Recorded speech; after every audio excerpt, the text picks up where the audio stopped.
Ja, wir haben also jetzt das Quantenjahr 2025 hinter uns und steht unter dem Titel 100 Jahre sind erst der Anfang. In der DPG haben wir ungefähr 4 Jahre lang dieses Quantenjahr tatsächlich vorbereitet. Es ist beeindruckend, wie aus einer Idee von 2 Gesellschaften ein Plan von mehreren Gesellschaften wurde und schließlich immer mehr Partner gewonnen werden konnten, bis hin zu einer Entscheidung in der UN-Generalversammlung, das International Year of Quantum Science and Technology zu proklamieren.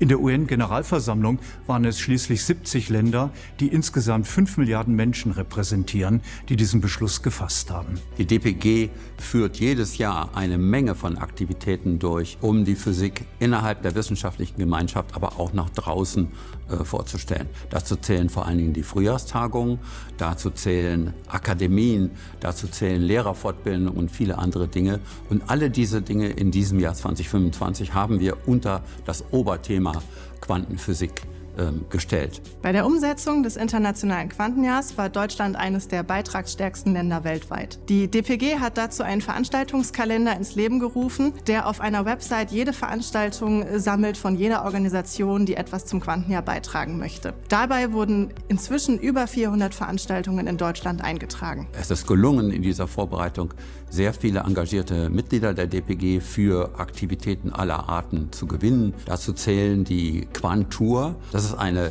Lichtquelle, die Photonen ausspuckt, salopp gesagt, die in ganz Europa und sogar in die Vereinigten Staaten und nach Kanada gereist ist. Das Quantenjahr wurde in Deutschland enorm kreativ umgesetzt. Es war von Fachmessen über Science Slams, lange Nacht der Wissenschaften oder Tag der offenen Tür in Laboren bis hin zu Akrobatikveranstaltungen alles dabei. Dazu zählen Kunstausstellungen, bei denen wir Wissenschaftler und Künstler zu diesem doch oft sehr abstrakten Thema zusammengebracht haben. Dazu zählt die History Wall von den Kollegen aus der Wissenschaftsgeschichte, in denen man sich den Entwicklungsgang der Wissenschaft nicht nur in diesem Jahr 2025, sondern weit darüber hinaus vorstellen und bebildern lassen kann. Es gab auch zahlreiche Aktivitäten für Schulen. Es wurde ein Kartenspiel entwickelt, sodass die Schülerinnen und Schüler sich mit den Begriffen der Quantenmechanik näher auseinandersetzen können. Genauso gab es auch spezielle Experimentierkits. Außerdem wurden die Risiken und ethischen Fragestellungen der Quantenphysik in Seminaren näher beleuchtet.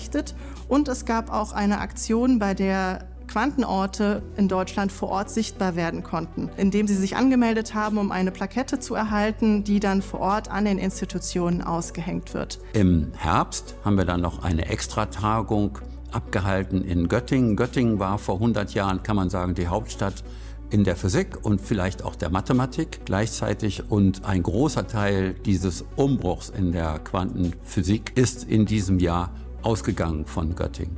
Und wir wollten vor Ort über alle Teilfächer der DPG weg dieses Ereignis auch begehen. Ich glaube, das ist außerordentlich gut gelungen, weil wir insbesondere auch die Breite dieser Quantenmechanik dort darstellen konnten. Ja, nachdem wir ein ganzes Jahr die Quantenmechanik oder Quantenphysik etwas breiter gefeiert haben, glaube ich, können wir auf eine gelungene Aktivität zurückblicken. Es ist uns gelungen, das Thema Quantenphysik erstmal innerhalb der wissenschaftlichen Gemeinschaft sehr stark voranzubringen und klarzumachen, dass es sich hier um eine sowohl kulturelle starke Entwicklung handelt, als auch eine Entwicklung, die unser gesellschaftliches Leben beeinflussen wird. Das hat die Quantenmechanik auch in der Vergangenheit schon getan. Halbleiter und andere Dinge sind alles Folgen der Quantenmechanik.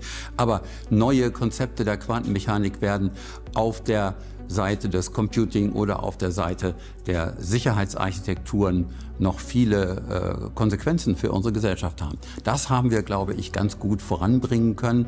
Ich freue mich persönlich auch besonders darüber, dass wir das alleine aus der Aktivität der DPG und auf der Aktivität der Mitglieder aufbauen konnten. Die DPG war von den ersten Planungsschritten bis zum Ende der Durchführung des Jahres immer beteiligt. Auf nationaler Ebene, aber auch auf internationaler Ebene haben wir kooperiert mit vielen anderen Organisationen. Dadurch sind die Verbindungen unserer Gesellschaften gewachsen und gestärkt worden. Die Abschlussveranstaltung des Quantenjahres fand in Münster statt.